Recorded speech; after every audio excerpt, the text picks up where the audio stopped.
Bhunattu Saha Viryam Karavavahai Tejasvinavadhitamastu Ma Vidvishavahai. Om Shanti Shanti Shanti.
Okay. So, up to now we have seen that these are different aspects of who is a sattvic person can be seen from many different aspects, right? So one is how does one connect to the universe. The second is how, some kind of a some austerity, that discipline is something which is necessary because human beings, like any other being, has a tendency to act on instinct. Okay, and what happens is, unlike every other species, at least on earth, okay, human being is privileged because human being has been endowed with free will. Okay, so therefore, along with free will, there is a developed mind which can then make certain choices, not just based on instincts, but more evolved choices. Okay, so therefore, that to develop that capacity of making evolved choices, okay, you need to somehow train the mind in a way that it doesn't continue to make choices based on instincts. Okay, and there, that self-discipline is something which is actually very necessary, which makes you the person who is more deliberate and not mechanical in nature. Okay, so that very austerity which is very necessary, either it can be sattvic, rajasic or tamasic. How can that be?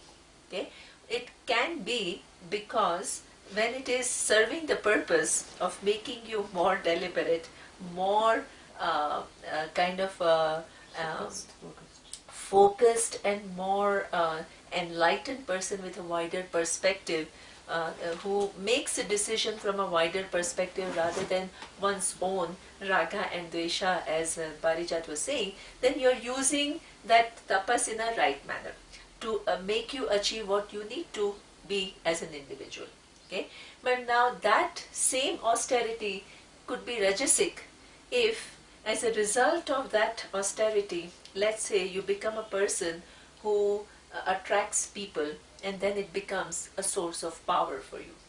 Okay, so that means you want it for recognition of person. Oh, what a yogi! Oh, what a So that means what you are behind is not your personal development, but more kind of through that it becomes one more mechanism for you to become famous. Okay, and then to have power or whatever. There is nothing wrong in becoming famous, but that cannot be your intention, right? Behind doing it. As a result of being a sattvic person, if you become famous, then it's not like you have to resist it. But it really depends upon popularity could be a side product. It need not be the intention, right? So this is something which is very important. We are not trying to resist anything and say this is not what it is. What we are saying is what are we interested in, okay? So then if that is my focus, then that becomes rajasic. The very austerity becomes rajasic, okay? And that austerity, if it actually inflicts pain on myself, okay, that becomes tamasic. So we have seen the one form is, how this fasting, which is very, very positive thing, then if it turns into, when you're anorexic, it becomes tamasic because you're actually destroying yourself. Okay? So that's why it itself can be rajasic, tamasic and sattvic. Okay? Now he says, now there are many other ways of looking at how does a person who has sattvic qualities engage in the world. Okay? So there are few other criteria. One thing is the food that you choose. Okay? Then the kind of there is yajnaha and then dhanam. So this is something that how do you engage in the world with reference to few other things are talked about. The first thing is food. Okay? Now let's look at the verse itself. Verse 8. So it says, Ayu sattva bala rogya sukha priti vivardhanaha rasya snigdha stira hridya ahara sattvaka priyaha. Okay, so a person who has sattvic qualities, what kind of foods the person is attracted to? Okay, now here one thing is very, very important, really, that one can be very evolved in one area and one may not be. So it's not like labeling and not to get into this self-judgment. We are not talking about that at all. We are just trying to be very gentle with ourselves and do what we can, right? So here it is, please don't start judging people. This is really not the intention. Okay?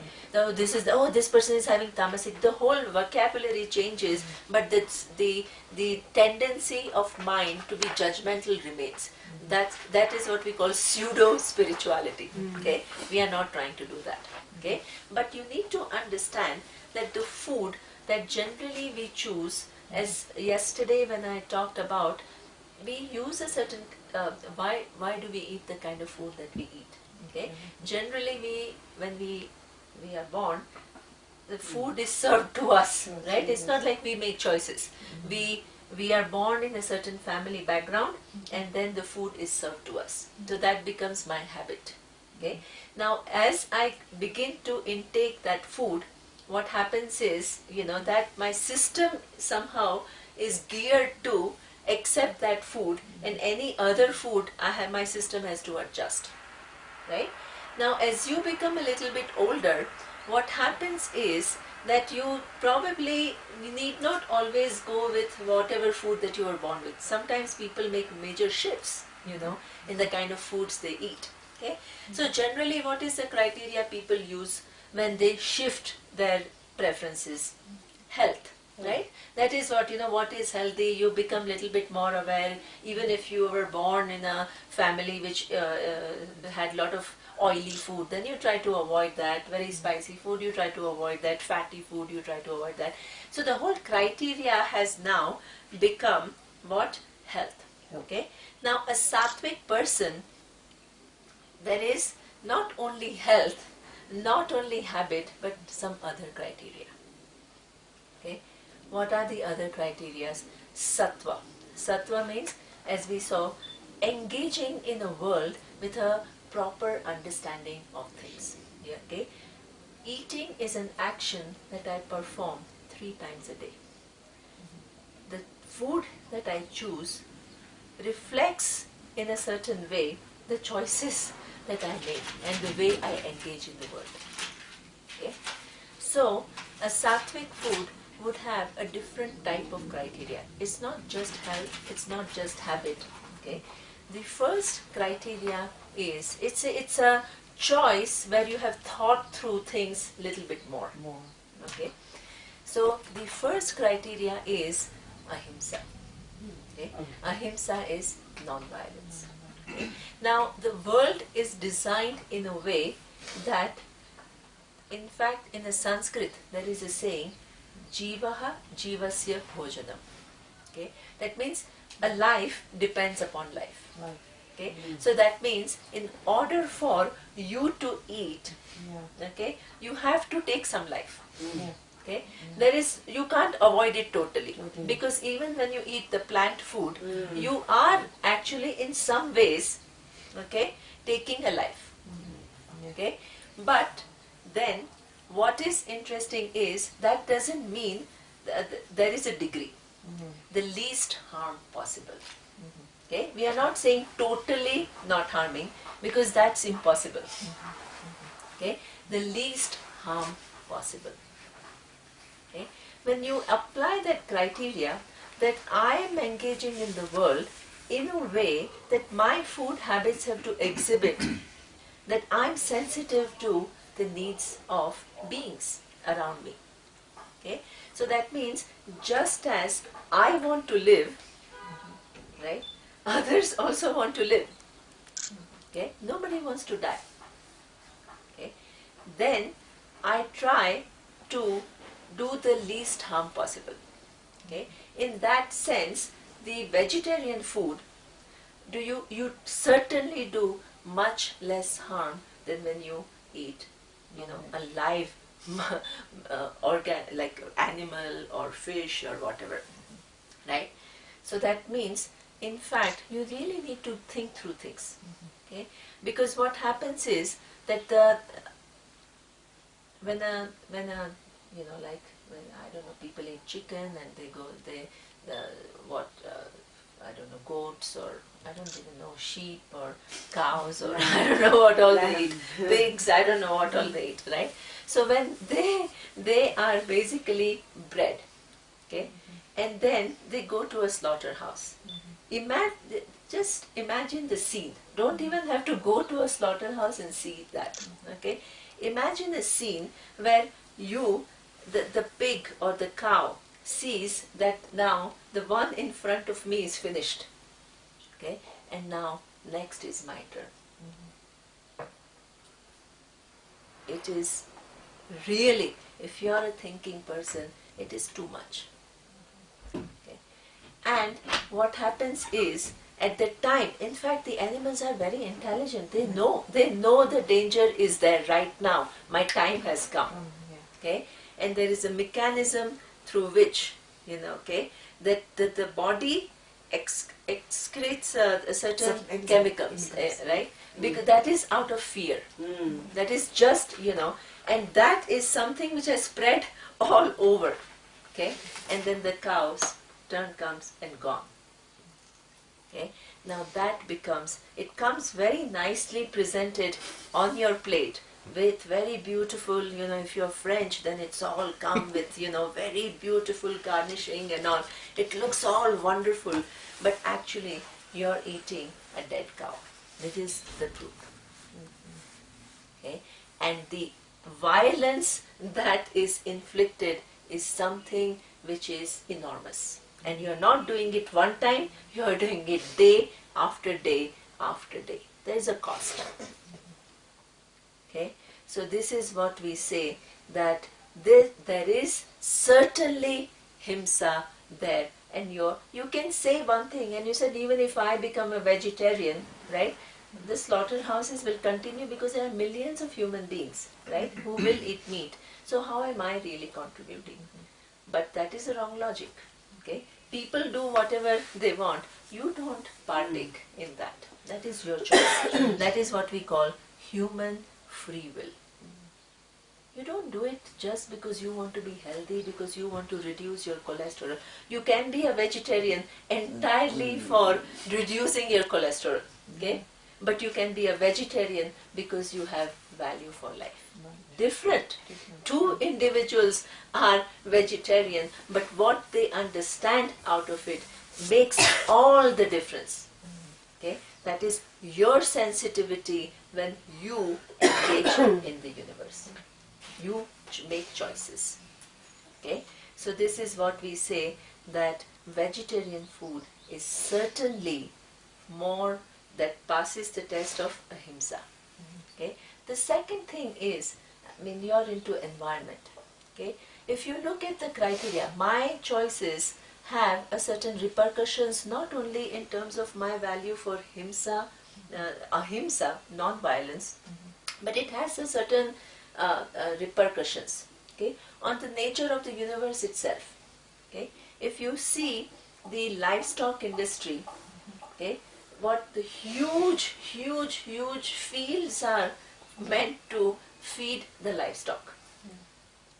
Okay? And then what happens? They are all fed and fed and fed, overfed, to become bigger and bigger and bigger. Okay? So you have bigger, more meat. Okay? And they emit what? Methane. Okay? And that methane actually is more causing the pollutant, it's more polluting than even carbon dioxide. Okay? So that means I show insensitivity to that. What is emitting methane? Methane is something that the cows, the animals, they emit. It's like, when you say they breed a lot. Yeah, when you breed a lot, they take out the gas.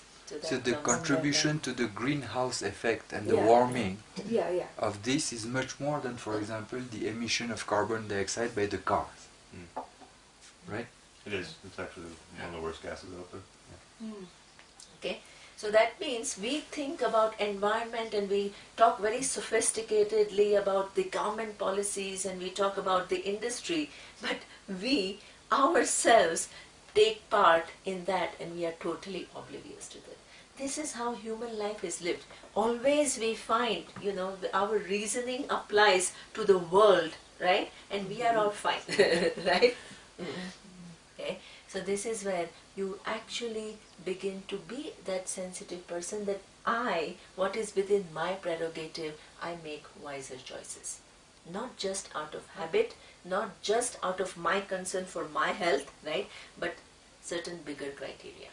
The third thing which is very important is that we've been emphasizing again and again, and we said, as far as possible, I try not to have 1 month old food kept in the freezer, things like that. As far as possible, and there also there is no rule, right, that I should never have. At times that you are stuck, right, and you will have it. It's not going to kill you, right? But it's just your preferences. Preferences doesn't mean that it becomes a rigid rule. Okay? So that means we are not bound by rules. I'm not creating rules for which you have to just kind of blindly follow at any cost. Okay? The whole purpose of Gita is to make you sensitive. Okay? Sensitive so that you think about your choices. That's all. And not to create rigid rules. Okay? That's all. Then, so that is something which is what we call sattvic food. Okay? Now, what is the other rajasic? What are the what do rajasic, the quality of, what are those foods, right? The next verse, Katva lavana tushna tikshna ruksha vidahinaha ahara rajasa sreshta dukkha shoka maya pradaha. Okay?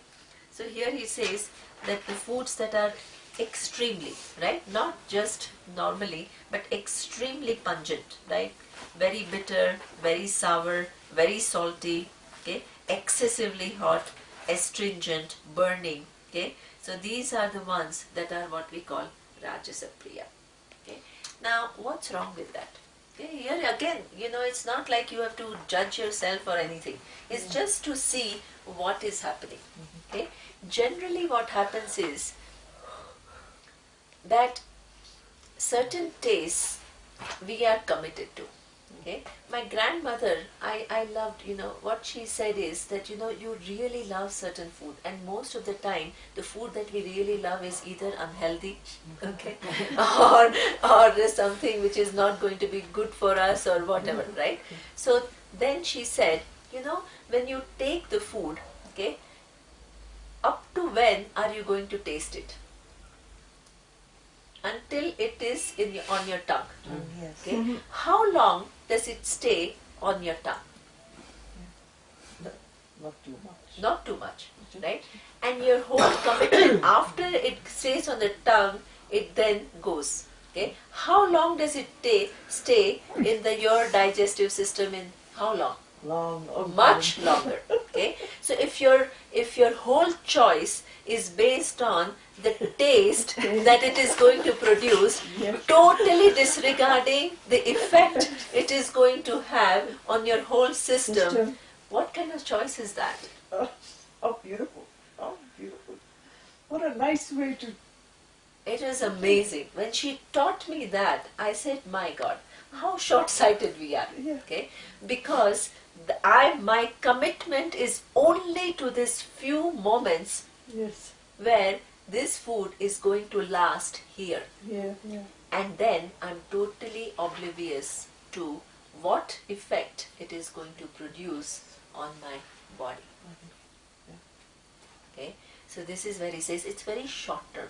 And this is what this Rajasic is, one track. One track is pleasing my senses. One track. Not the holistic. Okay? The total effect. Okay? That doesn't mean that you don't pay attention to that. I'm not saying that. Okay? But that's one of the factors. It's not the only factor. Okay? So we like really chilly food. So that means here we love it, right? But after that it can burn, it can give me acidity, it can do all kinds of hard burns or heat burns, I don't know what all it happens, but it creates all kind of that. Then I pop pills, right, to kind of make it all, balanced, okay? So I'm without any awareness of we don't even think about things, And so this is how the whole eating is either, is just pleasing my senses at times. Okay? So that is what the Rajasic tendency is. Okay? So that is the, and that's why what actually the sensations are what are really at times that I like, sometimes very pungent, sometimes very sour, sometimes, and that may not be really good for me. Okay? So this is what he says, that they are ultimately, initially, they please me. Why? Because they create a sensation, but later on what happens? It is dukkha, shoka, maya pradaha. Okay? It's not for pleasing anybody else. It will bring me dukkha and shoka. Okay? Because my body is designed in a way that it will react to wrong foods. Right? So therefore, it will increase my pain. Right? So therefore, that, it's not, that not indulging, keeping what you like as the only criteria is for your own benefit. Okay? It's not for making somebody else happy or, it's not any obligation. It is sensible living. Okay? So this is what he says, that Rajasa is the one who will choose foods which are pleasing to the senses, but ultimately it will create dukkha and shoka. Then obviously when you have to when you have to experience the side effects of the medicines and go to the hospital, obviously it is not going to be good for you. Okay? Then he says the tamas, what kind of foods they choose. It says yata yama gatarasam puti paryushitam chayata uchishtam cha medhyam bhojanam tamasa priyam. Okay? So he says the food which is, stale, again as I said, or inadequately cooked. Okay? From where the essence is gone, it's putrefied, it's a refuse, it is unfit for an offering, is considered to be tamasa priya.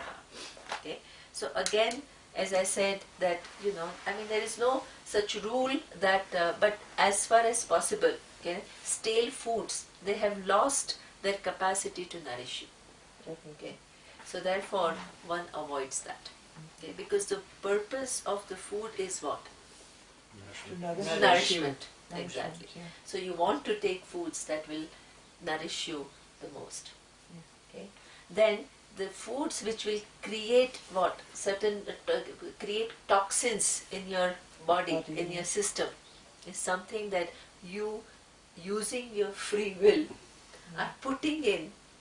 Okay, the foods which will create toxins in your body. Okay. This indulgence, there is amazing how at times people are addicted to. I mean, that's the first time in my life I saw people are addicted to junk foods. Okay, they just need to have, like, keep on popping, I don't know, chips indefinitely. That is amazing, that these kind of a thing is something where you are actually, again, this body is something that is given to you. You have a responsibility of keeping it well. You cannot abuse it. Okay? Just as you cannot abuse another cow or a goat or anything else, you also cannot abuse this body. Okay? So this compulsive eatings, creating toxins on your body, this is all what? Tendency of tamasic person. Who is a tamasic person? There is not much thought, just impulse. Just total impulse and some lack and some need which needs to be filled with what? Food. Sometimes, it's just like going away from problems you have. Food is a great comfort. Yeah, that is true.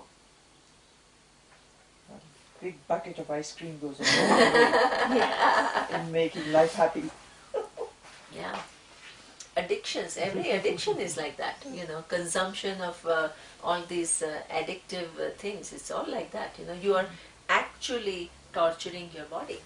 Okay, smoking. In fact, yesterday what Kashi was saying that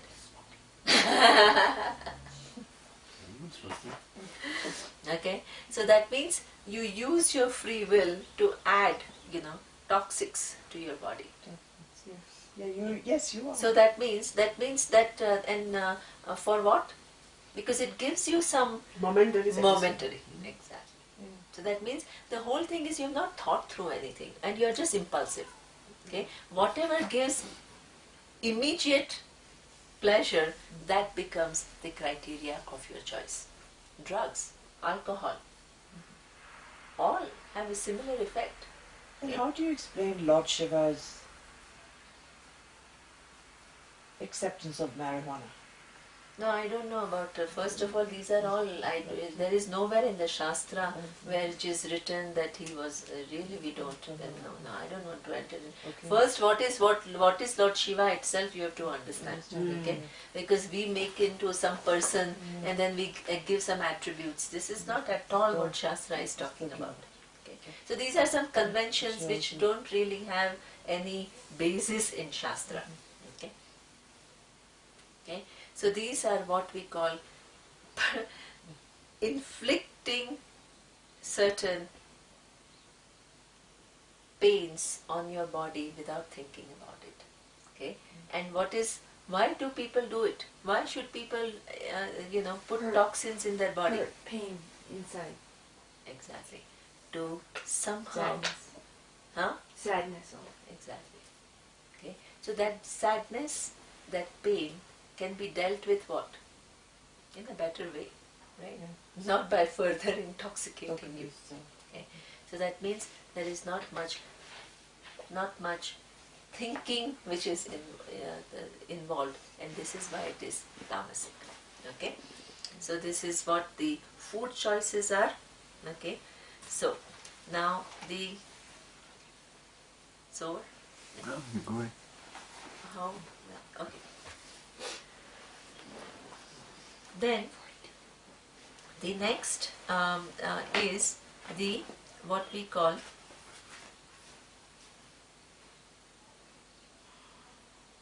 yajna. Okay. Now we need to understand that what is yajna. Yajna is traditionally a Vedic ritual. Okay? A Vedic ritual where there is a fire. Okay? So fire is considered to be a conduit. Okay? And then what you do, just as I had said, that in the morning you can kind of, offer your respect to the sun or to the water. This is a more formalized ritual, okay, where you physically express, okay, your gratitude to many different forces which contribute to your life. Okay, so that means that one thing is that I just think about and I just say, okay, thank you. Okay, that's one little action.